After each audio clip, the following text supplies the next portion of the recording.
नमस्कार। समाचारों में इन विशेष समाचारों में आप सभी का बहुत स्वागत है। मैं हूं जया सिन्हा, मेरे साथ हैं शरद मुद्गल। शुरुआत करेंगे सुर्खियों के साथ। जम्मू कश्मीर के गांदरबल में आतंकी हमले के बाद सर्च ऑपरेशन जारी। नागरिकों की मौत पर केंद्रीय गृह मंत्री अमित शाह ने कहा, आतंकियों को मिलेगा करारा जवाब।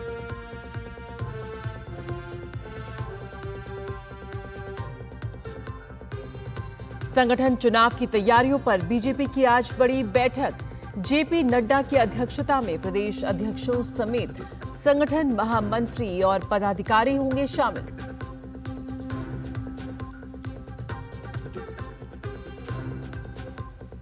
इंडी गठबंधन में खींचतान के बीच कांग्रेस चुनाव समिति करेगी महाराष्ट्र झारखंड के उम्मीदवारों पर मंथन।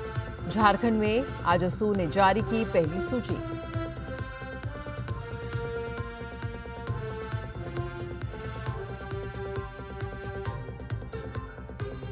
कोलकाता में आमरण अनशन पर बैठे जूनियर डॉक्टरों से आज मिलेंगी मुख्यमंत्री ममता बनर्जी। टीएमसी नेता कृणाल घोष के विवादित बयान से बढ़ी डॉक्टरों की नाराजगी।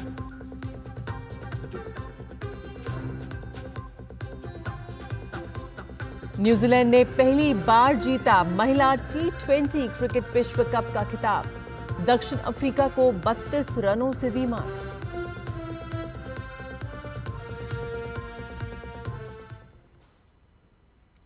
जम्मू कश्मीर में गांदरबल जिले के गगनयीर में हुए आतंकी हमले के बाद से वहां पूरे इलाके में एक बड़ा सर्च ऑपरेशन चल रहा है। गृह मंत्री अमित शाह ने कहा कि इस जघन्य कृत्य में शामिल लोगों को बख्शा नहीं जाएगा और उन्हें हमारे सुरक्षा बलों की ओर से कड़ी प्रतिक्रिया का सामना करना पड़ेगा। आतंकियों ने गुंड इलाके में सुरंग निर्माण की साइट पर गोलीबारी की, जिसमें 6 मजदूरों की मौत हो गई। इस हमले में कई मजदूर घायल भी हुए हैं, जिनमें कुछ गैर कश्मीरी भी शामिल हैं। जम्मू कश्मीर के संभागीय आयुक्त और उपायुक्त घायलों का हाल जानने के लिए अस्पताल पहुंचे। इस हमले में कुछ गैर कश्मीरी भी घायल हुए हैं। उपराज्यपाल मनोज सिन्हा और मुख्यमंत्री उमर अब्दुल्ला ने इसे नृशंस और कायराना बताया है। केंद्रीय सड़क परिवहन और राजमार्ग मंत्री नितिन गडकरी ने गांदरबल में निर्दोष मजदूरों पर आतंकी हमले की निंदा की है। गडकरी ने मृतक श्रमिकों को श्रद्धांजलि अर्पित करते हुए कहा कि वो इस कठिन समय में उनके परिवारों के प्रति अपनी गहरी संवेदना जाहिर करते हैं। साथ ही उन्होंने घायलों के जल्द और पूर्ण स्वस्थ होने की कामना की है।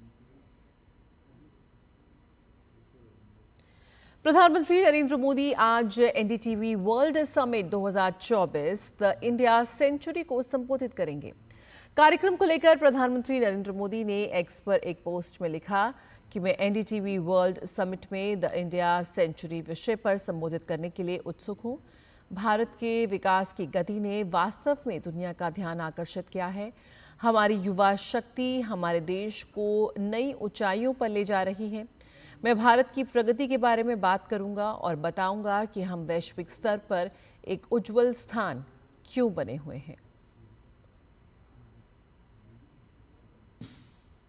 बीजेपी की आज एक बड़ी और महत्वपूर्ण बैठक होने वाली है। इस बैठक की अध्यक्षता जेपी नड्डा करेंगे। संगठन चुनावों के मद्देनजर तैयारी, योजना और प्रशिक्षण को लेकर ये बैठक होगी, जिसमें सभी प्रदेशों के अध्यक्ष, संगठन महामंत्री और राष्ट्रीय पदाधिकारी शामिल होंगे। दरअसल पार्टी राष्ट्रीय स्तर पर संगठन के चुनाव करा रही है। बीजेपी की राष्ट्रीय अध्यक्ष का भी चुनाव होना है। अध्यक्ष के रूप में जेपी नड्डा का कार्यकाल पूरा हो चुका है। राष्ट्रीय कार्यकारिणी के फैसले के अनुसार नड्डा ने संगठन चुनाव के संचालन के लिए चुनाव अधिकारी और सह चुनाव अधिकारी की नियुक्ति की है।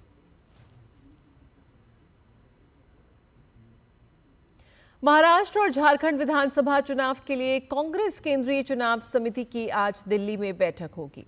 इस बैठक में दोनों राज्यों में उम्मीदवारों के नाम पर मंथन होगा। दोनों ही राज्यों में कांग्रेस की ओर से अभी तक एक भी उम्मीदवार का ऐलान नहीं किया गया है। महाराष्ट्र चुनाव के लिए उम्मीदवारों के नाम तय करने को लेकर कांग्रेस का एक पैनल पिछले हफ्ते सीईसी के विचार के लिए 62 नामों को मंजूरी दे चुका है। वहीं झारखंड में विधानसभा चुनाव में सीटों के बंटवारे को लेकर इंडी गठबंधन में घमासान मचा हुआ है। जेएमएम और कांग्रेस द्वारा कम सीटें मिलने पर आरजेडी और वामपंथी दलों के तेवर बागी हो गए हैं। आरजेडी ने उन्हें सम्मानित संख्या में सीट ना दिए जाने पर अकेले चुनाव लड़ने का ऐलान किया है। तो इसी मुद्दे पर रांची में आज वाम दल भी प्रेस कॉन्फ्रेंस कर सकते हैं।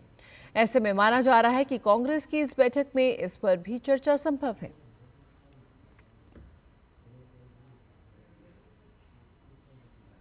झारखंड विधानसभा चुनाव के लिए आजसू पार्टी ने अपनी पहली लिस्ट में 8 उम्मीदवारों के नाम का ऐलान किया है। पार्टी प्रमुख सुदेश कुमार महतो सिल्ली से चुनाव लड़ेंगे। रामगढ़ से सुनीता चौधरी, तो वहीं लोहरदगा से नीरू शांति भगत, गोमिया से लंबोदर महतो, जुग सलाई से रामचंद्र सहिस, मांडू से निर्मल महतो, ईचागढ़ से हरिलाल महतो और पाकुड़ से अजहर इस्लाम को टिकट दिया गया है।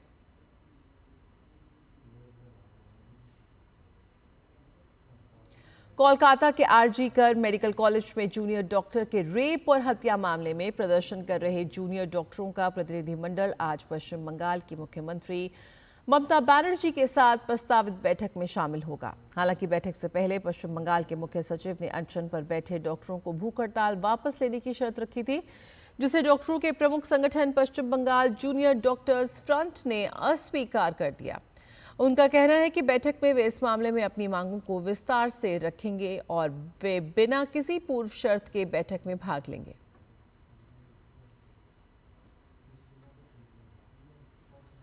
उधर इस पूरे मुद्दे पर राज्य के सत्ताधारी तृणमूल कांग्रेस की असंवेदनशीलता एक बार फिर सामने आई है। पार्टी के वरिष्ठ नेता कृणाल घोष ने पूरे मामले में एक बार फिर विवादित टिप्पणी की है। उन्होंने दावा किया है कि जिलों में राज्य द्वारा संचालित मेडिकल कॉलेजों से जुड़े कई जूनियर डॉक्टर अपनी निर्धारित ड्यूटी अवधि में शामिल नहीं हो रहे हैं। वे कुछ घंटों के लिए ड्यूटी पर आते हैं और फिर निजी प्रैक्टिस करने के लिए कोलकाता आ जाते हैं। उन डॉक्टरों की सूची तैयार कर उनके खिलाफ उचित प्रशासनिक कार्रवाई की जाए।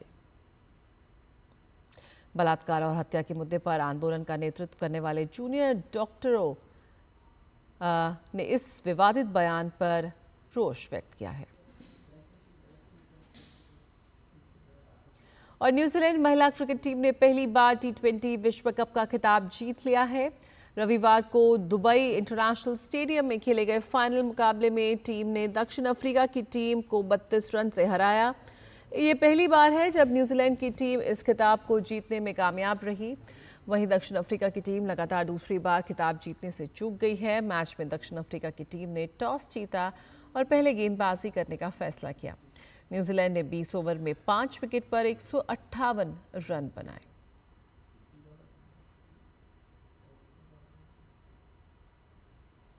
इन विशेष समाचारों में फिलहाल इतना ही। मुझे और शरद को दीजिए इजाजत। नमस्कार।